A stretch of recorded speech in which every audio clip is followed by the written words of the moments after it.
Firman ketujuh, jangan berzinah. Zina dalam bahasa Ibrani disebut na'ab, yang artinya kegiatan seksual antara pasangan yang tidak resmi.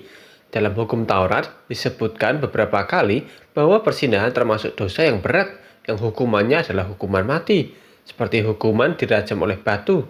Bahkan dalam perjanjian baru disebutkan bahwa tukang cabul termasuk dalam daftar orang yang tidak masuk dalam kerajaan surga. Firman ketujuh sebenarnya berbicara tentang kesempurnaan atau kekudusan. Karena Allah adalah kudus, maka mereka yang masuk ke dalam kerajaan surga tentu harus kudus, yaitu melalui penebusan darah Kristus. Kekudusan artinya dibedakan.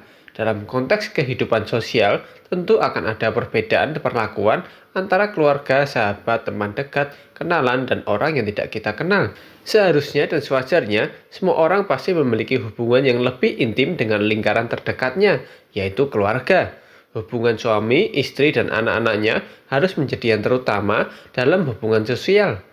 Karena Allah menciptakan keluarga sebagai tempat pertama anggota keluarga berlindung dan mencurahkan segalanya, baik keluh kesahnya di kantor atau di sekolah, sehingga keluarga menjadi tempat istirahat dan memberi kekuatan bagi setiap anggota keluarga menghadapi kerasnya kehidupan.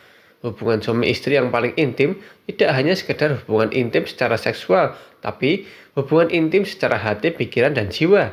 Ingat, suami istri dipersatukan oleh Allah, sehingga manusia tidak memiliki hak menceraikannya. Jadi, hubungan suami istri yang baik adalah ketika suami dan istri bisa saling memahami dan mengerti hati dan pikiran pasangannya, bahkan tanpa berkata satu patah kata pun. Keintiman sepasang suami istri akan sangat berdampak pada perkembangan fisik dan mental anak-anaknya. Hubungan suami istri yang intim dan penuh kasih akan terpancar sampai pada anak-anaknya. Sehingga Allah tentu menginginkan setiap pasangan suami istri yang Allah satukan menjadi pasangan yang harmonis. Dengan menjaga keintiman di tempat yang benar, kita sebenarnya sedang melakukan firman ketujuh. Karena pada dasarnya, berzina adalah keintiman di tempat yang salah. Persinahan tidak hanya bagi pasangan yang sudah menikah. Bagi orang yang belum menikah, keintiman yang benar adalah bersama keluarga. Sedangkan bagi suami istri, keintiman harus dengan pasangannya. Kolose 3 ayat 18-19 berkata, hai istri-istri, tunduklah kepada suamimu sebagaimana seharusnya di dalam Tuhan.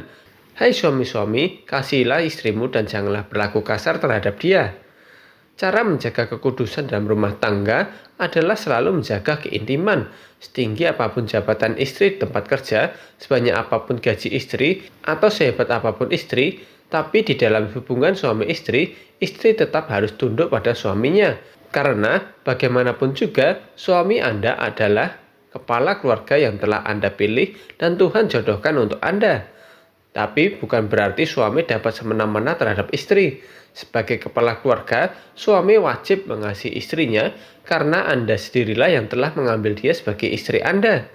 Kedua perintah Tuhan ini menjadi rahasia kunci hubungan suami istri yang harmonis dan intim.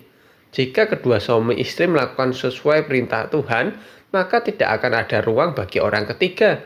Persinahan bisa mulai muncul ketika keintiman suami dan istri memudar atau bahkan sudah hilang. Ketika pasangan mulai lebih intim dengan gadget daripada pasangannya, lebih intim dengan hobinya, lebih intim dengan sosial media, lebih intim dengan pekerjaannya, atau orang tua lebih intim dengan gadget masing-masing, maka sebenarnya kita sedang berzinah dengan benda mati. Ini bisa menjadi titik awal persinahan dengan orang yang ketiga. 1 Korintus 6 ayat 18 berkata, jauhkanlah dirimu dari percabulan. Setiap dosa lain yang dilakukan manusia terjadi di luar dirinya, tetapi orang yang melakukan percabulan berdosa terhadap dirinya sendiri. Artinya, persinahan adalah dosa berat yang membuat banyak orang, terutama laki-laki, terjebak dalam dosa ini dan sulit untuk lepas. Walau begitu, bagi Tuhan Yesus tidak ada yang mustahil. Kita dapat dilepaskan dari dosa ini seutuhnya untuk mendapatkan berkat bagi setiap rumah tangga. Karena dosa ini sangat sering terjadi sampai merusak rumah tangga. Sama halnya dengan firman kedua, yaitu tentang satu-satunya Allah yang dapat kita lihat dan percaya, yaitu Yesus Kristus sang firman hidup. Dalam firman ketujuh juga berbicara tentang satu-satunya orang yang bisa kita percaya dan kita letakkan segala keluh kesah kita, baik secara fisik ataupun jiwa, yaitu kepada pasangan kita masing-masing. Matius 5 ayat 27-28 berkata, kamu telah mendengar yang difirmankan, jangan berzina. Tetapi aku berkata kepadamu, setiap orang yang memandang perempuan serta menginginkannya sudah berzina dengan dia di dalam hatinya. Keintiman dimulai dari rasa nyaman di tempat yang salah, dan akhirnya terjadilah perzinahan, yaitu keintiman di tempat yang salah. Perzinahan secara fisik pasti dimulai dari perzinahan dari hati dan pikiran. Tuhan Yesus jelas berkata bahwa seorang laki-laki yang memandang perempuan dan menginginkannya, maka laki-laki tersebut sedang berzina di dalam hatinya.